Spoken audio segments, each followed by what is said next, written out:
이낙연 당대표의 속개 선언으로 더불어민주당 제59차 최고위원회의를 속개하겠습니다. 제59차 최고위원회의를 속개합니다. 이낙연 당대표의 발언이 있겠습니다. 어제 한국은행은 지난해 우리나라의 1인당 국민 총소득 지혜 나이가 사상 처음으로 G7 국가인 이탈리아를 넘어섰을 것으로 추정했습니다. IMF는 한국의 경제 규모가 세계 10위권 안으로 진입할 것으로 전망했습니다.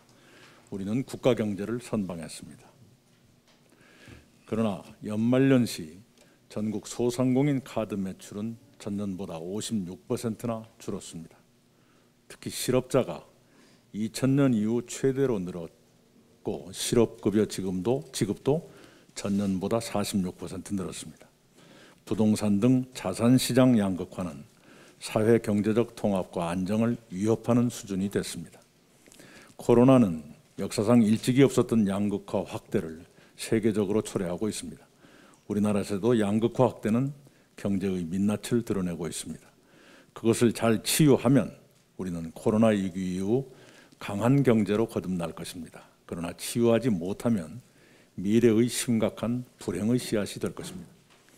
미국 신문 워싱턴 포스트는 코로나 위기의 경제를 역사상 가장 불평등한 불황이라고 표현했습니다.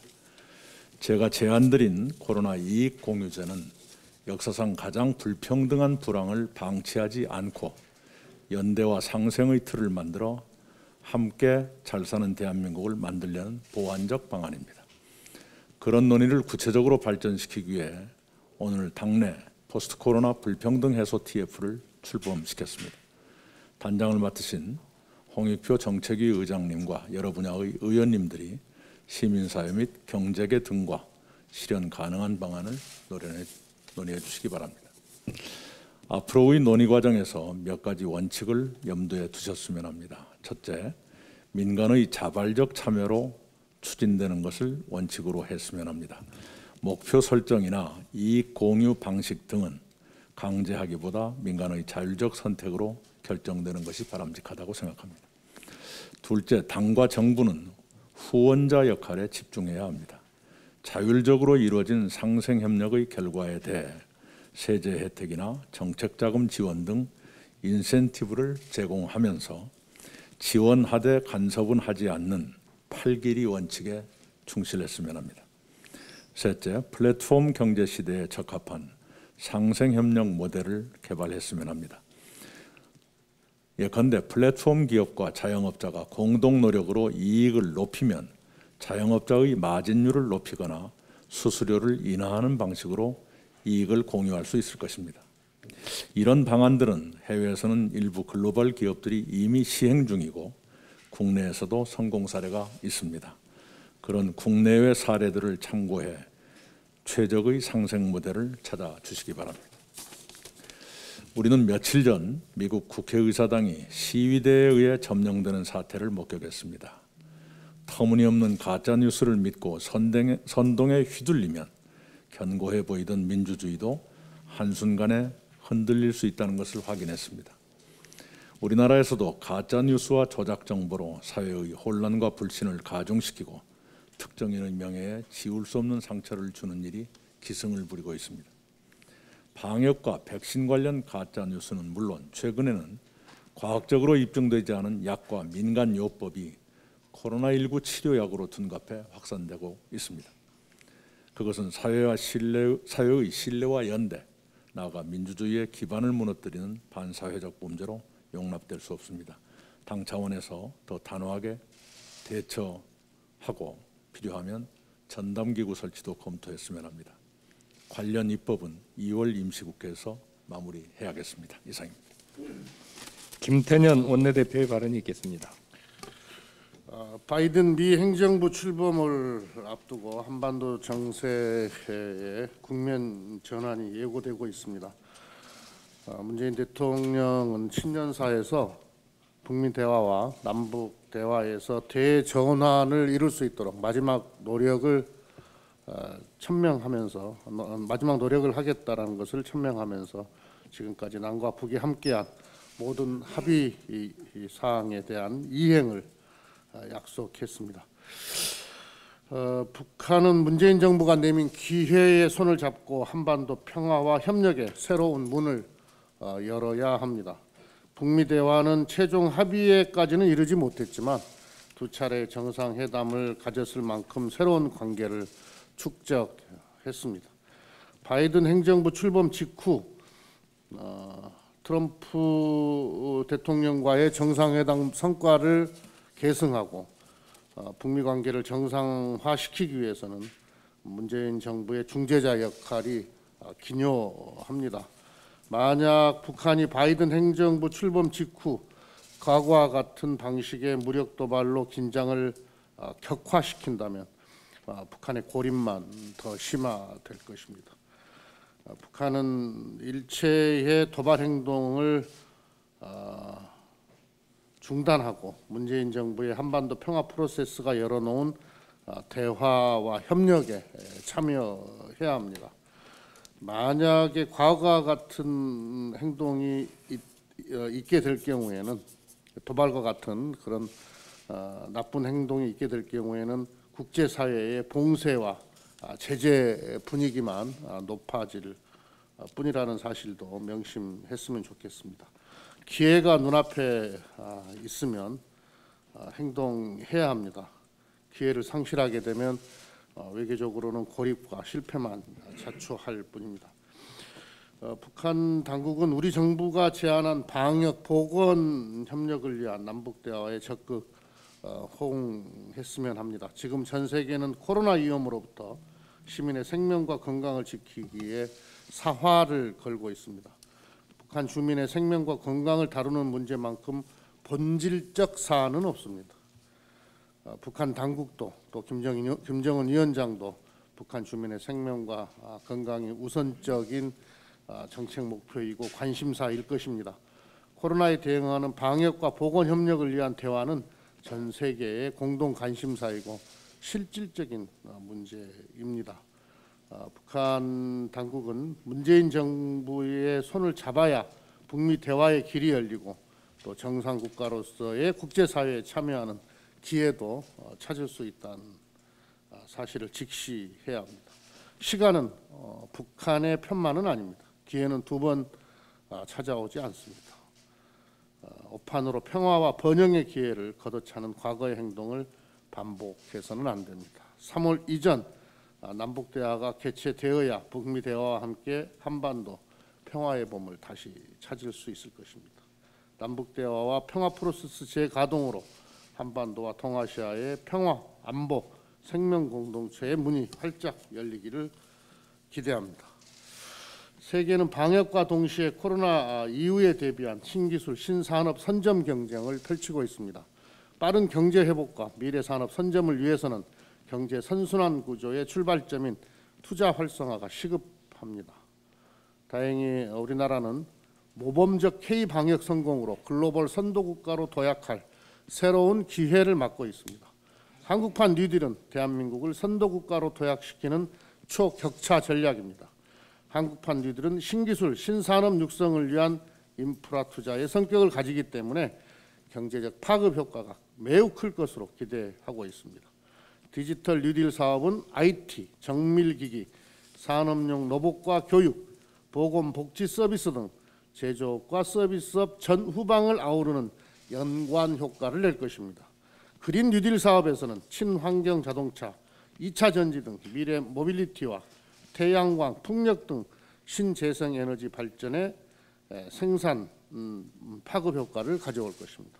이처럼 우리 경제 전반에 막대한 파급 효과를 가져올 한국판 뉴딜의 성공을 위해서는 민간 투자 유인이 중요합니다. 투자 인센티브를 늘리고 규제를 개선하는 등의 우호적 투자 환경을 조성해야 합니다. 3월에 한국판 뉴딜 사업의 추진 동력을 만들어줄 뉴딜 펀드가 출시됩니다. 앞으로 5년간 총 20조 규모의 정책형 뉴딜 펀드 재원이 운영됩니다.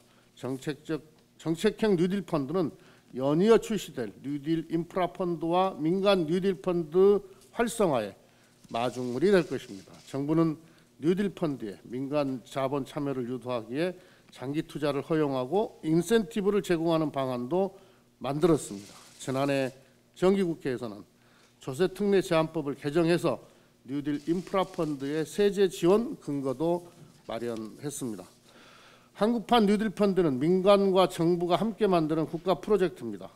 코로나 이후 경기 회복 국면이 되면 디지털 기술 전환, 친환경 기반 조성에 성공한 국가와 그렇지 못한 국가의 격차가 커질 것으로 전망됩니다. 저희 더불어민주당은 뉴딜 펀드를 통해 선제적 집중 투자의 성과를 만들어낼 것입니다. 내일 올해 처음으로 한국판 뉴딜의 성과를 점검하고 실행 계획을 준비하는 당정 추진본부 화상 회의가 예정되어 있습니다. 민주당은 산업계, 금융계와도 소통하면서 미래 산업 전환의 토대를 탄탄하게 만들어내겠습니다. 한국판 뉴딜 펀드를 오바마 정부의 민간 투자 프로젝트나 이스라엘의 요즈마 펀드와 같이 성공적인 민간 투자 펀드로 키워내겠다는 말씀을 드립니다. 김종민 최고위원의 발언이 있겠습니다. 예, 지난 월요일부터 소상공인과 특수 형태 근로종사자 등 코로나 취약계층을 위한 제3차 재난지원금이 지급 중입니다. 밤 늦게 신청한 지원금이 새벽 배송으로 입금되는 등 신속한 지원이 이루어지고 있습니다. 코로나로 인해서 막대한 타격을 받고 있는 국민 여러분께 조금이나마 힘이 되었으면 좋겠습니다. 재난지원금은 코로나 위기 극복에 반드시 필요한 처방입니다. 그러나 그 집행 과정에서 우리가 놓치지 말아야 할 점이 있습니다. 코로나 위기 극복의 핵심 역량은 국민의 단합이고 정부와 국민 사이의 튼튼한 신뢰입니다. K방역의 경쟁력도 이 점에 있습니다. 전 세계 어느 나라보다 대한민국 국민의 마음이 하나로 모아져 있고 정부와 국민이 서로 믿고 협력하고 있습니다. 재난지원금도 그렇습니다. 돈도 돈이지만 어려움을 함께 이겨내자. 더 어려운 분들과 우리가 함께 하겠다. 당신 옆에는 우리가 있다. 이 연대의식, 동반정신이야말로 돈보다 더 중요한 힘이라고 생각합니다. 눈에 보이지 않는 재난지원금의 진정한 효과입니다. 재난지원금을 집행할 때마다 그 액수와 대상, 시기를 놓고 여러 의견이 있습니다. 정책에서 의견이 다양한 것은 좋은 일입니다. 그러나 어떤 경우에도 재난지원금은 국민의 마음을 모아내는 역할을 해야지 국민의 마음을 흩어지게 하면 안 됩니다. 재난지원금 집행 때마다 맞춤형 지급이냐, 전국민 지급이냐, 목표가 취약계층 지원이냐, 경제활성화냐 토론이 벌어지고 있습니다. 어느 것만이 유일한 정답이다 할 수 없습니다. 어려운 국민에게 힘이 된다면, 국민의 마음을 하나로 모아 나가는 데 보탬이 된다면 어떤 방법도 좋은 방법입니다. 중요한 것은 어떤 선택을 하든 함께 가야 한다는 것입니다. 최근 경기도를 비롯한 일부 지자체에서 재난지원금을 모든 주민들에게 일괄 지급하겠다는 계획을 세우고 있습니다. 맞춤형 지원, 전국민 지원, 양자택일할 사안은 아닙니다. 민주당에서도 국민 지원과 경기 진작을 위해 전국민 지급 필요성을 검토하고 있습니다. 그러나 정부와 민주당의 일관된 방침은 분명합니다. 전국민 지원도 중요하고 경기 진작도 중요하지만 어떤 조치도 방역 태세를 흔들어서는 안 된다는 것입니다. 지금까지 전 세계의 코로나 대응 방법 중에 가장 경쟁력 있다고 증명된 것은 화이자 백신이 아니고 K방역입니다. 이 방역 경쟁력이 흔들려서는 안 됩니다. 최근 확진자 수가 1일 1000명대에서 절반 이하로 줄면서 감소세를 보이고 있습니다. 치료제나 백신 없이 이런 성과를 거둘 수 있었던 것은 사회적 거리두기, 마스크 착용 등 대한민국 국민들의 단합된 방역 역량의 결과입니다. 방역당국은 아직은 외부 활동을 통한 소비 진작보다 방역의 고삐를 더 확실하게 조여야 한다고 판단하고 있습니다. 이런 상황에서 경기도 등 일부 지자체에서 정부 재난지원금과 별개로 소비 진작을 위한 지자체별 재난지원금 계획을 밝힌 것입니다. 지자체의 일이니까 각자 책임 있게 판단할 일입니다. 그러나 두 가지 점은 반드시 잊지 말아야 합니다. 첫째는 방역태세 유지를 위해서는 중앙정부와 지자체가 함께 가야 한다는 것입니다. 방역 당국과 조율되지 않은 성급한 정책은 자칫 국가 방역망에 혼선을 줄 수 있습니다. 지자체마다의 자체 지원 정책은 침체된 지역 경제 활성화, 지자체의 정책 경쟁, 혁신 경쟁을 위해서 환영할 일입니다.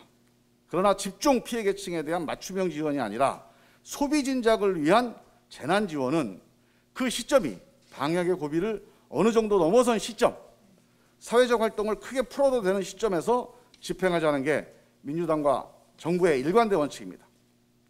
둘째, 지자체별 재난 지원 정책이 의도와는 다르게 지원금 양극화를 불러와서 코로나 대응에서 국민의 단합을 해쳐서는 안 된다는 점입니다.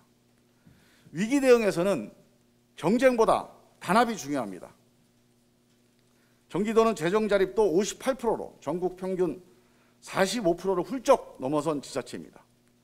전국 평균에도 못 미치는 지자체가 수십 곳입니다. 몇몇 지자체가 재정 형편이 허락된다는 이유만으로 특별한 지원을 하게 되면 다른 지자체 국민의 상대적인 박탈감, 코로나 대응 태세의 균열, 이런 부작용을 낳지 않을지 신중하게 생각해야 합니다. 코로나 위기 대응을 위한 수많은 전략과 아이디어가 있습니다. 그러나 100가지 약 억만금의 돈보다 더 중요한 전략은 함께 가는 겁니다. 야당, 지자체, 모든 경제 주체들에게 다시 한번 호소합니다. 코로나 대응 함께 갑시다. 이상입니다.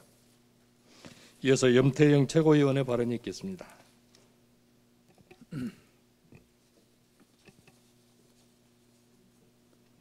당 대표님 발언하고 일부 같이 나가게 됐습니다. 지난 11일 미국 하원은 내란 선동 책임을 물어서 트럼프 대통령에 대한 탄핵안을 발의했습니다. 재임 중 2번의 탄핵안이 발의된 불명예스러운 일이 아닐 수 없습니다. 앞서 지난 6일 미 의회 폭동 사건으로 현재까지 6명이 사망했습니다. 민주주의 종주국이라는 미국에서 발생한 충격적 사건이 아닐 수 없습니다. 미국 국민의 충격과 수치심은 더 말할 나위도 없을 것입니다. 선동과 분열로 점철된 트럼프 4년의 피날레를 장식한 이번 의회 난입 폭동과 탄핵안 발의는 그 시사하는 바가 크다고 생각합니다.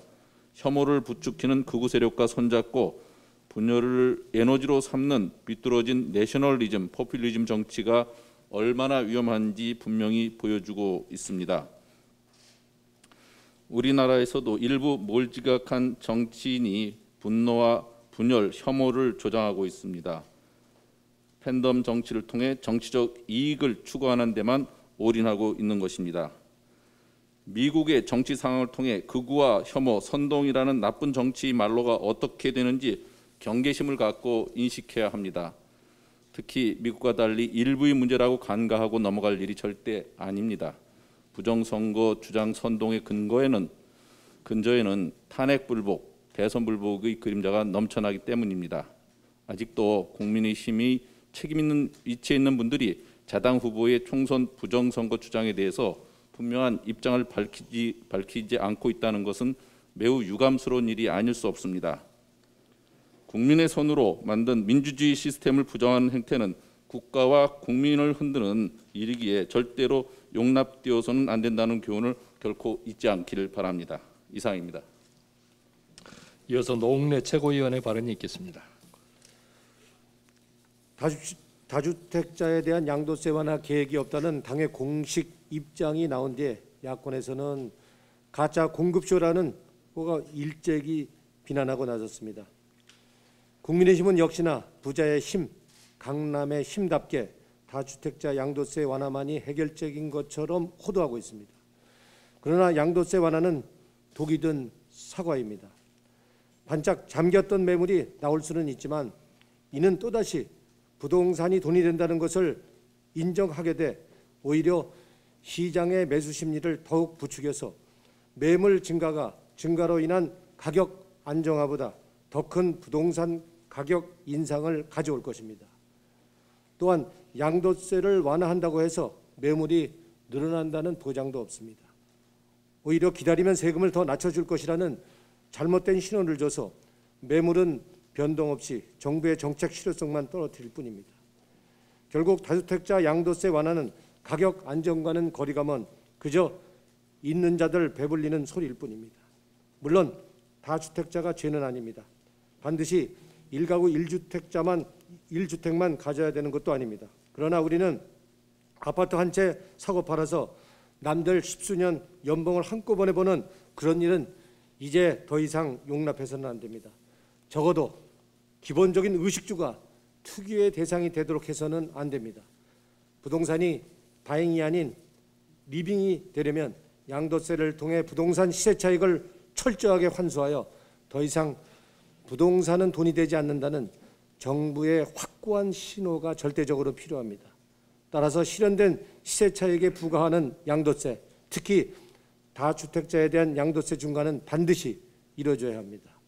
대신 미실현 이익인 재산세에 대해서는 가처분 소득을 감소시켜 경기 침체를 불러올 수 있는 만큼 적절한 속도 조절이 필요하고, 나아가 1주택자에 대해서도 추가 인하도 검토해 볼 만합니다.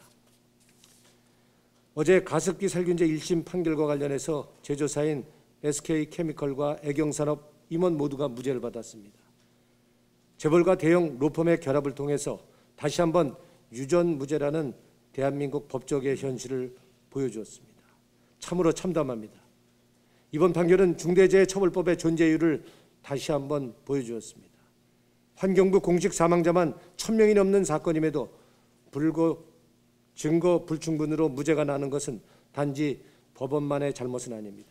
애초부터 인허가를 담당했던 공무원과 이를 실험했던 대학 연구 책임자, 거기에 대형 로펌까지 우리 사회의 검은 카르텔이 만들어낸 비극입니다. 피해자는 있는데 가해자는 없는 상황을 더 이상 만들어서는 안 됩니다. 정부는 검찰의 항소에 적극 협력하여 수많은 신생아들의 목숨을 앗아간 죄값을 반드시 치르도록 해주시길 바랍니다. 이상입니다. 이어서 신동근 최고위원의 발언이 있겠습니다. 우리나라는 1997년 IMF 경제위기, 2008년 경제위기를 잘 이겨냈습니다. 그 과정에서 공적 자금, 은행의 정책 자금, 채무 탕감, 세금 감면 등이 동원됐습니다. IMF 경제위기 극복을 위해 공적 자금 170조 원이 동원됐습니다. 2008년 경제위기 때는 인위적 고환율 정책으로 대응했습니다. 수출 대기업은 큰 수혜를 입었고 수입 물가 상승으로 인한 전반적인 물가 상승의 고통은 국민이 감내해내야 했습니다. 경제 위기 때마다 실업은 치솟고 무급휴직 등으로 노동자들이 큰 고통을 겪었습니다. 재벌 대기업의 채무탕감은 협력업체 중소기업 등의 손실로 이어졌습니다. 이익의 사유와 손실의 사유화였습니다. 이로 인해 우리 사회는 더 불평등해졌습니다. 경제위기의 안개가 걷힌 곳에 우리 앞에 모습을 드러낸 것은 양극화라는 괴물이었습니다. 코로나 경제위기 후에도 어김없이 양극화라는 괴물이 더 몸집을 키워 나타날 것이라는 우려가 커지고 있습니다. 코로나 경제위기의 고통 분담을 위해 이익의 공유화를 말하자 어김없이 국민의힘에서 반시장적이니 공산주의적이니 사고니 험담을 늘어놓습니다. 묻고 싶습니다. 손실을 공유하는 것은 친시장적입니까? 이익의 사유화가 친시장적이라면 일관성 있게 앞으로도 손실도 온전하게 사유화하자고 말해야 되는 것 아닙니까? 손실을 사유화하듯 이익의 일부를 사유화하는 것이 무슨 문제란 말입니까? 며칠 전 국민의힘 김종인 위원장이 소속 의원들에게 미국 공화당 마르코 루비오 상원 의원의 공공선 자본주의 보고서를 소개했다는 언론 보도가 있었습니다. 공공선 자본주의의 핵심은 국가가 시장을 위해 존재하는 것이 아니라 시장이 국가를 위해 존재해야 한다는 것과 기업은 이윤 추구권과 공공선을 위한 재투자의 의무를 가진다는 것입니다. 이익 공유제에 대한 국민의힘의 의원들의 반응을 봤을 때 김종인 위원장이 이 보고서를 일일이 친전으로 보내준 게 헛수고였다는 생각이 듭니다. 국가는 시장을 위해 존재해야 한다고 생각하는 이들에게 루비오 보고서는 불온 보고서일 따름입니다. 고대 그리스 철학자 디오게네스의 명성을 듣고 가르침을 받고자 알렉산더가 찾아갑니다. 알렉산더가 다가가자 디오게네스는 당신의 그림자 때문에 햇볕이 가려지니 비켜달라고 합니다. 국민의힘에게 윤석열이란 존재는 알렉산더의 그림자입니다. 국민의 힘을 가립니다. 윤 총장은 당 밖의 사람입니다. 윤 총장의 지지율이 국민의힘 지지율에 보탬이 되지 않습니다.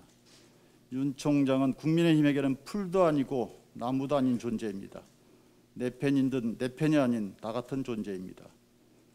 빨리 사라지는 게 상책인데 유령처럼 옆에 딱 달라붙어 있으니 성가셔 짜증이 날만 합니다. 정치라는 공간에서 적중의 적은 불확실성입니다. 현직 검찰총장으로 있는 데다 앞으로 정치를 할지 안 할지도 모르는 사람이 야권 대선 후보 1위로 있는 것만큼 불확실성을 증폭시키는 것은 없을 것입니다.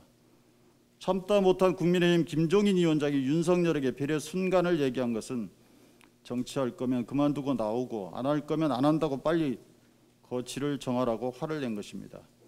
그동안 민주당이 윤 총장에게 요구한 것과 정확히 일치합니다. 그런데 다만 윤 총장이 여권 후보가 될 수도 있다는 말은 지나친 발언입니다. 급하고 성가신 마음이야 이해가 됩니다마는 불발탄 돌리기식의 발언까지 하는 것은 참 뜬금없습니다. 이상입니다. 이어서 박홍배 최고위원의 발언이 있겠습니다.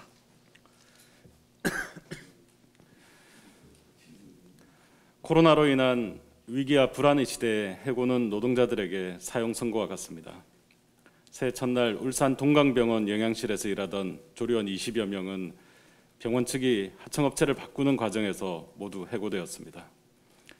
급식 조리 업무를 외주화한 이후 여러 차례 하청업체가 바뀌었지만 고용이 승계되지 않은 것은 이번이 처음입니다. LG 트윈타워 청소 용역 노동자 집단 해고 문제는 장기화될 조짐을 보이고 있습니다. LG 측은 그룹 총수의 두 고모가 가지고 있던 청소 용역업체 지분을 매각하며 발을 빼려 하고 있고 노동자들은 LG 불매운 등으로 맞서고 있습니다. 오비맥주 경인 직매장 하청 노동자들의 고용 승계 투쟁은 해가 바뀌며 200일을 넘겼습니다. 이들은 모두 하청업체에 고용된 간접 고용 노동자들입니다.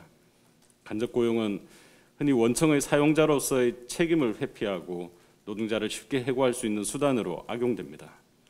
특히 동강병원과 틴타워 사례는 하청에 새로 생긴 노조를 와해하기 위해 원청이 하청과의 계약을 해지하고 노동자를 해고한 부도덕한 노조 탄압 사례입니다. 원청 사업장들의 조속한 사태 해결을 다시 한번 촉구합니다. 고용노동부는 공공기관에 대해 용역 근로자 근로조건 보호 지침을 두고 새 업체와 용역 계약을 체결할 때 특별한 사정이 없는 한 고용을 승계하도록 하고 있습니다. 그러나 민간 기업에 적용되는 법이나 지침은 따로 없습니다. 전문가들은 민간 기업에 대해서도 하는 업무가 같으면 고용을 승계하도록 법에 명시할 필요가 있음을 강조해 왔습니다. EU는 유럽연합은 40여 년 전부터 이러한 내용을 담은 사업 이전 지침을 제정해 용역업체 변경 시 고용 승계와 근로조건 유지를 보장해 왔습니다.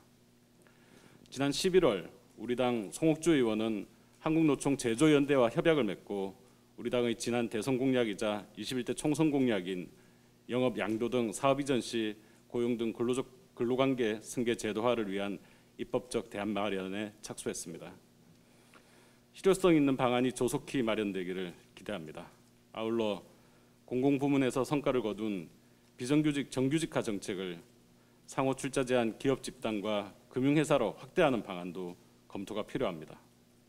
위기와 불안의 시대를 사는 노동자들을 위해 정치가 해야 할 일은 그들이 계속 일할 수 있는 법과 제도를 만드는 일입니다. 이상입니다. 마지막으로 박성민 최고위원의 발언이 있겠습니다. 네, 내일은 박종철 열사의 34주기입니다. 박종철 열사의 죽음이 우리 사회에 남긴 울림은 얼마가 지나도 지워지지 않을 것입니다. 박종철 열사의 육신은 쓰러졌으나 민주주의를 향해 올곧게 나아갔던 정신은 우리 사회 곳곳에 뿌리 깊게 남아있기 때문입니다. 다시 한번 그 정신을 기억합니다. 1987년 청년 박종철이 독재사회에서 민주주의를 위해 싸웠다면 오늘의 청년 박성민은 양극화 사회에서 불평등 해소와 인간의 존엄한 삶을 지켜내기 위해 싸워야 합니다. 사회적 연대를 기반으로 한 이익공유제의 추진이 불평등 해소를 위한 하나의 방법이 되리라 기대합니다. 강압과 억제가 아니라 과감한 인센티브 제공과 사회적 대화를 통해 새로운 시대로의 전환을 준비해야 할 때임이 자명합니다. 코로나와 맞닥뜨린 지금의 세상은 유례 없이 불평등하며 유례 없는 격차가 발생하고 있고 더 벌어지고 있습니다. 판판이 깨져가고 갈라지고 있는 국민의 삶이 생중계되고 있는데 정치가 이를 과연 방관하는 것이 맞겠습니까? 그리고 계속해 벌어지는 격차를 손 놓고 보기만 한다면 그것이야말로 정치의 직무유기입니다. 국민의힘은 회복과 전환의 한 해로 만들어야 할 이 시기에도, 이 중대한 상황에도 끊임없이 이념 갈등을 부추기고 있습니다. 정책의 본질을 혼탁하게 만드는 데 집중하고 있습니다. 메신저 공격에만 혈안이 되어 결국 메시지의 본질은 눈 감고 귀 막고 있는 것입니다. 국민의힘에 묻고 싶은 몇 가지 질문만이 남습니다. 참으로 공허한 질문입니다. 우리 사회에 뿌리 깊게 존재해온 양극화와 불평등이 심화되고 있다는 사실에 국민의힘은 진정 공감하고 있는가? 정치는 마땅히 우리 사회의 불평등을 해소할 의무가 있다는 정치의 책무를 국민의힘은 잊고 있는 것이 아닌가? 고통을 분담하고 상생과 협력을 일구고자 하는 이익공유제 제안의 철회를 요구한다면 도대체 국민의힘이 생각하는 이 사회적 격차를, 현재의 고통을 분담할 수 있는 방법은 국민의힘의 대안은 도대체 무엇인가? 그리고 마지막으로 사실은 국민의힘은 손 놓고 비판만 하고 싶은 것이 아닌가라고 묻고 싶습니다. 국민의힘이 이에 대해서 명확한 대답을 내놓으리라 기대하지 않습니다. 그렇게 이 질문은 공허하고 슬픈 질문입니다. 이상입니다. 이상 모두 발언을 마치고 회의를 비공개로 전환하겠습니다. 언론인 여러분.